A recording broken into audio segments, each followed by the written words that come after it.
Left. Right.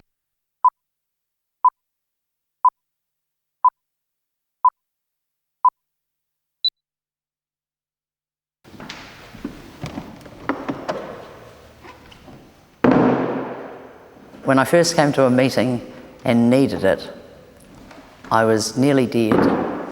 I had alcohol poisoning and I'd gone through 48 hours of detox at home, but getting medical advice over the phone.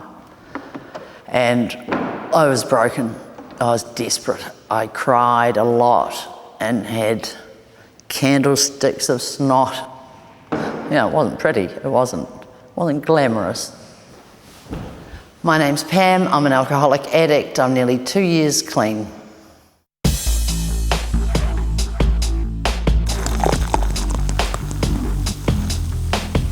Too many drink drivers. Too many underage drinkers. Too much violence caused by booze. Too much booze altogether. What do we do about our drinking? When I first got drunk, I was 23 and I felt fantastic. Being drunk made me feel ecstatic and comfy, and the room was spinning, which most people, normal people, don't like, and I loved it. And I kept closing my eyes so it would spin again and again. I thought, whoa, I'm home. I love that. There are over 200 words in the English language for being drunk, more than any other human condition. Tonight, 25-year-old Lucas plans to get wasted. This is his usual preparation for a Saturday night out, training followed by front-loading. Getting primed before going out means not paying high prices to get intoxicated in the clubs and bars. He's drinking a Woodstock, an 8% bourbon and Coke premix. Why do you drink before you go out? Get into the atmosphere, feel the buzz. The buzz being, I'm the champ. A little bit tipsy, a little bit, Are you expecting to get just wasted, munted tonight? Is that the... Every time I go out, have a good time, drink. If you didn't get toasted tonight, would that be a bad night? You've got to go out and have a good time and get horsed. Yeah. If you don't get horsed, what's the point? Do you think, and take this the right way, do you think you've got a problem with alcohol? Never. No way. But you're getting, as you said, horsed every time you go out. No way. If I don't want to drink, I won't drink. We will be following Lucas to see how his night goes, and several other drinkers on a night of drinking. In 2009, it's estimated that on average, every New Zealand adult over 15 consumed 9.3 litres of pure alcohol. I think it's quite extraordinary that despite an ageing population, over the last 10 years we've had an increase in the per capita consumption of alcohol.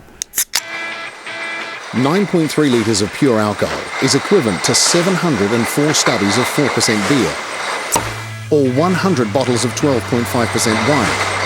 So that's how much every adult drinks in 1 year. I like beer. I could do probably a dozen in a sitting of an evening. Yeah, over a weekend I could do 24. That more than fits the description of a binge drinker. But Pam's in good company with over 500,000 other Kiwis. Man, did I get toasted. I couldn't believe it. Oh, it was so funny, man. Yeah, and then... As long as they're not hurt and anyone, they're harmless, that's the main thing, isn't it? Like Lucas, Billy, George and Theo have started drinking in the afternoon, but they're not planning to go out anywhere. This is a regular meet, music, a few yarns and plenty of booze. He's a nice dude. Good on us, he deserves a break, no? Yeah. But no, we stayed home and they went out and had a good night and then they came back. It was good fun for a change. George drinks his own concoction of gin and ginger beer. For Theo and Billy, it's beer. Just like married life. Everything's okay until they put the ring on. When they put that ring on your finger, you're fucked for life. I already been there, done that. Yep. Not surprisingly, the liquor industry doesn't entirely agree about the magnitude of the liquor problem.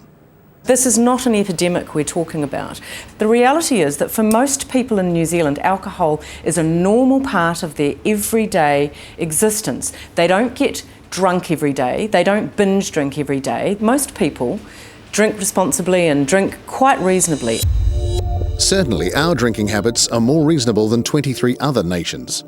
A survey of liquor consumption across 50 OECD countries ranked us 24th, behind Australia and the UK. However, that didn't stand up to the scrutiny of the Law Commission. In a recent review of liquor laws, it proposed some serious reforms around liquor legislation. The Commission made 153 recommendations to the government, and of those, 126 have been chosen to go into the Alcohol Reform Bill. History shows that major changes to liquor legislation occur about once in a generation, and typically, it's in response to problem drinking in the community. The 6 o'clock swill, few New Zealanders will recall it with joy. The 5 o'clock rush to the nearest bar for an hour of alcoholic excess. It lasted 50 years, but eventually the lawmakers recognised 6 o'clock closing was causing serious drinking problems. In 1967, 10 p.m. closing was put to the vote. The vote was carried for a more leisurely pace and perhaps more civilised drinking. Civilised drinking. That's been the objective to all the changes to liquor legislation in the last 40 years. Now it's commonplace for women to drink in public. People over the age of 18 can buy liquor. It's consumed in restaurants, cafes and wine bars, and can be bought from bottle stores, supermarkets and convenience stores 24 hours a day, 7 days a week if necessary. But what price do we pay for all this alcoholic freedom? Before long, he was blind drunk. When they checked the next day, the schoolboy was dead. Underage drinking has been a problem for many years, but there's evidence it's getting worse, with high numbers regularly binge drinking. Likewise, the female drinker is an ever-increasing problem. When you look at the new subpopulations of people who are drinking, it's young people and women. Women right across the board are drinking more. Sometimes, or earlier in my sobriety, I was just annoyed that I couldn't go back to speaking pure drunkenese and, you know, going, I love you, I love I have, let's sing, let's have another one. And especially with women, you know, just giggling till there's almost urine. Don't be laughing. Concentrate. After the break, young women and binge drinking. The drinking games, is that normal? Yeah, completely and utterly normal.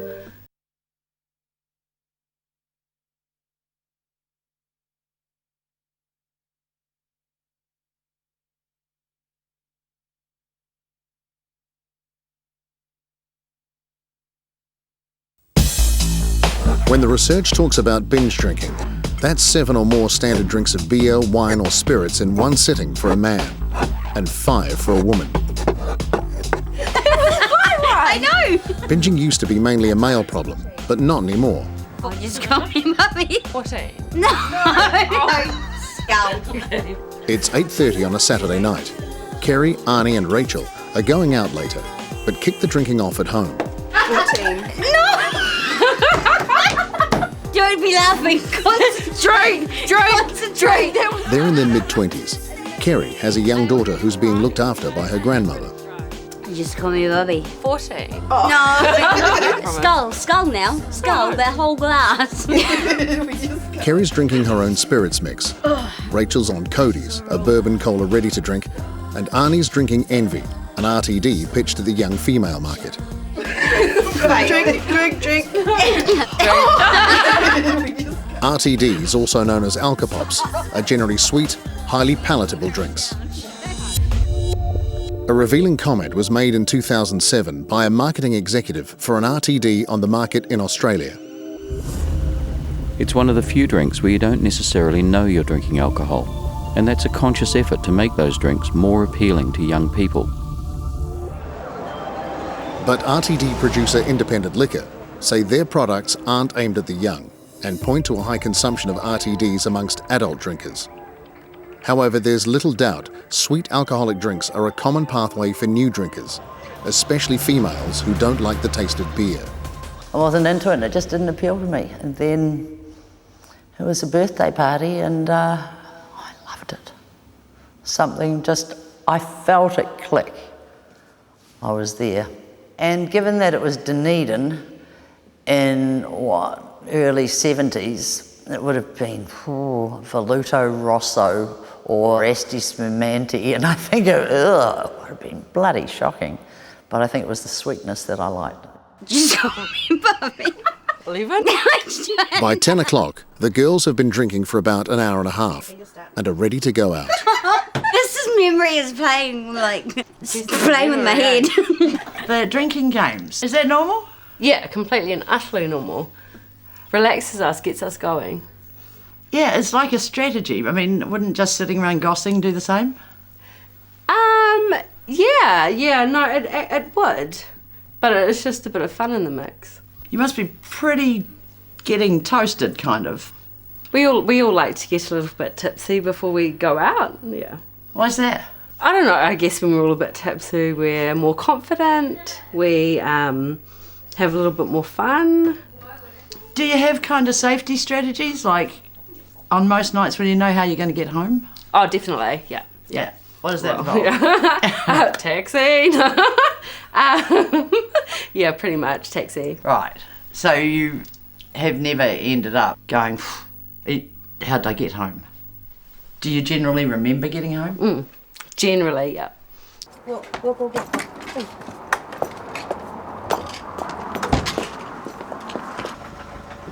Hi, how are you?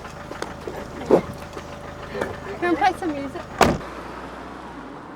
Many people who develop alcohol problems have a low sense of self-esteem or self-worth. They feel shy, they feel withdrawn, they don't feel quite good enough. And when they drink alcohol, that dissolves all those feelings about themselves. As a recovering alcoholic of 13 years, and now an alcohol counsellor, Grant can offer an insight into the chronic drinker. It's the alcohol that's causing that problem. It's not the person, it's the alcohol, how it affects that person. People, and including the liquor industry, would say you've got a choice. You've got to bear some responsibility when you decide to open your valve and drink way too much when it doesn't suit you. That is a line of reasoning. The other way to look at it is that alcohol is addictive. Alcohol is an addictive drug. Alcohol has all the characteristics of a Class B drug like morphine or opium. It has tolerance, it has withdrawal, and it has a whole range of other symptoms that we look at that identify it as being an addictive drug. For some people, they have a predisposition to the addiction. So when they consume that alcohol, they are hooked. Normal activities were never enough for me. I remember going skiing in Thredbo in Australia, first time ever. John Denver was at the bottom of the ski lift singing, you know. I'm not a John Denver fan, but that was pretty cool. Pristine Alps, and there I was on a chairlift with all the miniature bottles from the minibar. You know, life was offering me, nature was offering me everything it had, and I had to get wasted on top of it. Changes to liquor legislation in 1989 and the early 90s made alcohol much more available. Suddenly, outlets like supermarkets and grocery stores could sell alcohol 7 days a week. As a result of those changes, there's been a dramatic rise in the number of liquor outlets, especially off-licence premises. The intention of the law wasn't that I could go into every single dairy, just about, and buy alcohol at any time of the day. I don't think that's what Parliament intended. Not only have those changes increased the availability of alcohol, they've also kept prices down. It's a highly competitive retail market, and what kinds of competitive levers do retailers pull in any industry? Mostly they pull the price one.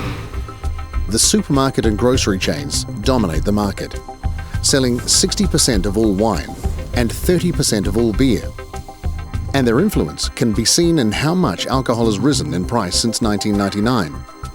47% at pubs and bars, but only 20% at supermarkets and liquor stores. There's 2 or 3 things at play here in terms of the price. Obviously there is intense competition between the chains, and also they have some real strength in the market in terms of buying ability. The supermarket chains have been criticised for selling alcohol at incredibly low prices and even accused of loss leading to get people into their stores. What they are doing is buying extremely well. They're still marking up. They're still getting their normal percentage profit on their wine. And both have said quite publicly that they're not loss leading. One of the Liquor Commission's recommendations is to introduce regulation around the way alcohol is promoted, particularly special offers encouraging people to drink or buy in bulk. Before the Law Commission review was put in place, industry was already talking about self-regulation around promotions. And I think that is actually a very good move, where you actually get the industry saying, okay, we need to be cautious how we do this. Here are some rules that we will try and operate within. Right now it's starting to slide down. Billy, George and Theo have been drinking for 2 hours. Sessions like this often go all night. It's a pretty flash handbag. Yep. So, will we see the end of that tonight? Oh, they'll be polished. That'll be polished? Yep. What do you think of these mates around? How often do you do this, Billy? As often as I can with these fellas. Why is it over a drink? Why not? At least we can sit there and we can argue. We can discuss stuff over a drink. We can give our opinions over a drink.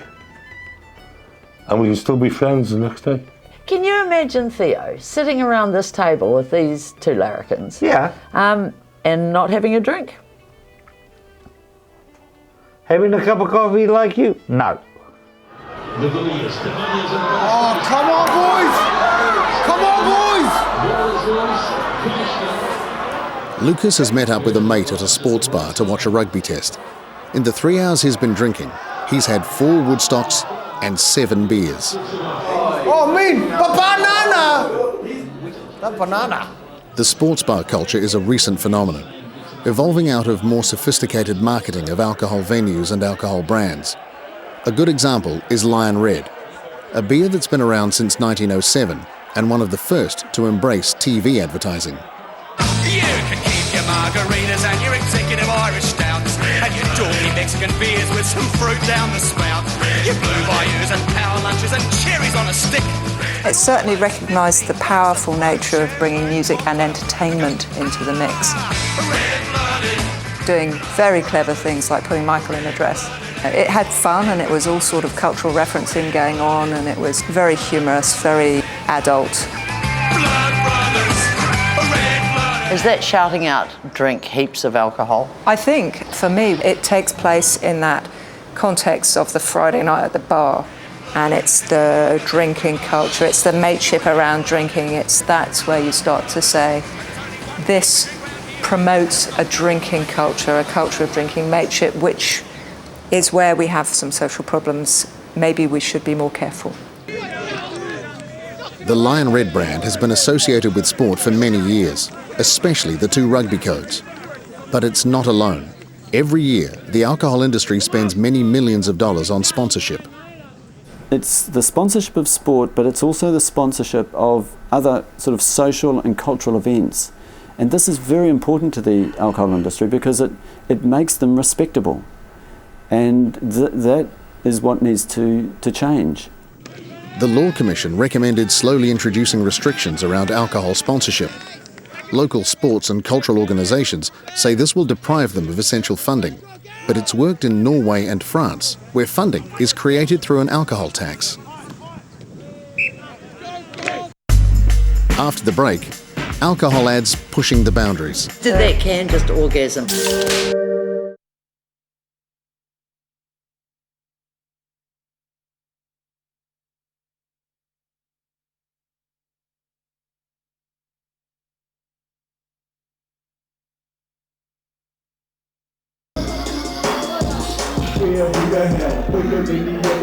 It's about midnight and we catch up with the girls on K Road. We're going to go dance. Hey, we're going to go dance. Radio then. They've been to one club and are sorting out the next venue. Rising Sun, then from Rising Sun, Basio. No, Right. Stoners, Yep. I think. Stoners. Right. And either one first spicy. Yeah. Okay, how was that run in there? It was good. Yeah, it was good. Different, we had a good dance. we had a good dance. Hey, you're all travelling well. Did you drink much in there? Yeah, a little A little bit too much. We should have. But you're travelling well. I mean, you're not falling over or anything. Do you find that it sort of slows down or it means you can keep on drinking if you're boogieing? No, because if we slow down, then it's straight to the bar to pick it back up. Right. In the last 40 years, alcohol has slowly become a bigger and bigger part of everyday life. It has become a consumable like bread or milk, which means like any other product, it can be promoted to a target market. Exact figures aren't available. However, it's estimated around 40 million a year is spent on TV, radio and print advertising. And research suggests up to 4 times that amount goes on sponsorship. Dehamo is a rap artist. His shows are often partially or totally sponsored by liquor companies. What kind of drinks are generally the ones involved in sponsorship? RTDs, ready to drink, mixed drinks. Like your cruisers, Alizés, Woodstock. At what age group comes along to see your gigs? I'd say mainly in 20s. What kind of drinks do these people have? It'd probably be RTDs. The free or cheap alcohol on offer, the imagery, it's all aimed at getting alcohol products embedded in youth culture. Do you ever think you're promoting alcohol? Do I think I'm promoting alcohol? No. But I probably am promoting alcohol by having alcohol brands on flyers and posters. Does that bother you? No. Because I'm not telling anyone to go drink. I'm not forcing anyone. I'm not bringing people to the bar, hey, come drink this, you know. RTD producers maintain their focus isn't young drinkers, arguing that a large amount of their product is consumed by people over 30. Likewise, the large brewers are quick to separate themselves from the youth market. You keep going back to the young drinker. Young drinkers are not profitable. They don't spend as much as, you know, your and my generation. But today's young drinkers are the big spending older drinkers of tomorrow, so it makes sense to turn them on to brands. An increasingly common way of doing this is through the digital media. Computers and mobile phones call the number on the billboard, and it texts back with a message telling the caller where they can receive a free 4-pack of Smirnoff Mule, one of the new ready-to-drink products on the market. So what controls are there over promotions pitched at younger people or at the wider market? Mainly, it's the Liquor Advertising Code and the Advertising Standards Authority. However, the Law Commission in its review had serious concerns about their ability to police alcohol sponsorship and even mainstream liquor advertising. No male is ever allowed to work in a brewery. No. Tui is brewed by women. Gorgeous women. It's the Tui girls, and you know, the sweaty tummies, the fabulous cleavage, the whole kind of sexually provocative semi-playgirl. And you know, within the codes, you're not supposed to make ads glamorous, and you're not supposed to make them sexually provocative. It's not that it's not fun, it's not that it's not entertaining, it's a great ad. But is it within the codes? No, it's not. The Liquor Advertising Code has guidelines defining themes that alcohol ads can't use to promote their brand. Iconic people, young people having fun, and of course content related to sex. They're all off limits. In addition to the Advertising Standards Authority, there's another body called LAPS, which is responsible for pre-vetting of liquor ads. Even so, there are some ads which appear to break the rules. There are many times you'll find yourself enjoying New Zealand's #1 Kentucky bourbon and cola. But is it okay if your mate's mum gives you a woody? Yeah, it's an interesting one, this one. Not being sexually provocative. Yes, it is okay. You got a girlfriend? No. Yeah, Gosh, I didn't quite get the messages there. Did that can just orgasm, I think it Yeah, did. no, the link to sexual performance, I mean, even down to the hand gesturing, you know, is it okay for your friend's mum to give you a woody, and for him looking down and moving his hand down, and it's so clearly kind of connecting sexual performance and alcohol. Complaints were laid against this ad and the TUI ad, but were not upheld. The Complaints Board felt neither breached the code with regard to the depiction of women or being sexually provocative or suggestive. Who's packing on line B? However, the Law Commission saw these ads as examples of the code not working and recommended a more restrictive approach to advertising and sponsorship. If the government is serious about reducing the heavy drinking culture in New Zealand, it must act in terms of dismantling the marketing and the advertising. I think it's naive to think that if advertising either disappeared tomorrow or was even more restricted than it already is, that anything about drinking behaviour would change. New Zealand's behaviour with alcohol has been developed over a long period of time, well before liquor advertising ever came along. But it's not just the ads. The programs around them can also shape the way people perceive excessive drinking, even making it appear fashionable. Oh my God, you're doing tequila shots? And in Sex in the City, which has massive appeal amongst very young women, they drink and they drink and they drink. I mean, those girls have done more to promote, I think, the irresponsible consumption of top shelf liquor than most things in terms of cultural text. Since the late 90s, there's been a steady increase in the number of women, particularly young women, admitted to hospital with alcohol poisoning. Some years, they even outnumber men.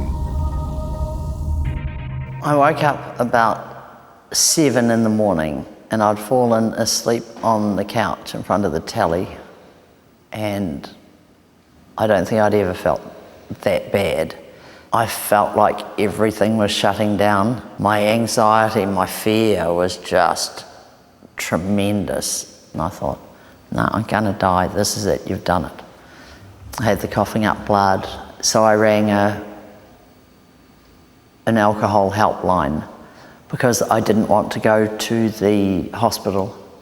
I said I want to go into detox, and they said, well, get in line because it would be 2 weeks minimum before I could get in, and the prescription was keep drinking.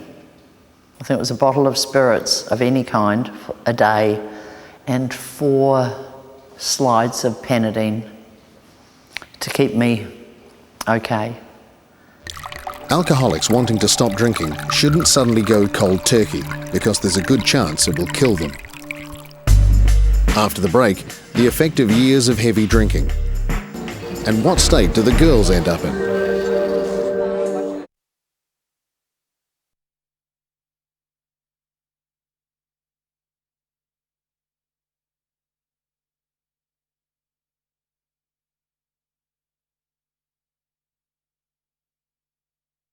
A mate had suggested I come, and my children had asked that I come, and I thought, well, I haven't got a problem, I'll come to shut them up. So I sat in the meeting and I heard people talk about their grim rock bottom and what they'd lost, their car, their house, many of them. I thought, well, I'm not them, sweet, and I go to the pub. On average, an out-of-control drinker affects at least 7 other lives, partners, kids, whānau.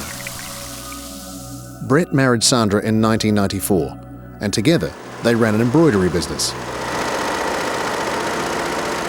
employing up to 12 people, with Sandra managing the books and clients. Was she a drinker then? No, not at all. Social drinker. Yeah. Yeah. Like, had you ever seen her, like, really pissed? No. In 1995, Sandra gave birth to a baby boy, Alex. You know, she always blamed herself for having a Down syndrome child. And she wanted to give me a normal child, so-called normal child. And he had a heart problem too, didn't he? Yep, he had a hole in the heart as well. Alex came home within a few days, and that's when the drinking started. A drink in the morning to kickstart the day, and a wine in the evening. It was like a sense of release. What did it make you feel like when that sense of release? That I'd achieved the day, that I'd got through the day and I could sleep. I drank as well to help me sleep. How much would you have drunk, do you reckon?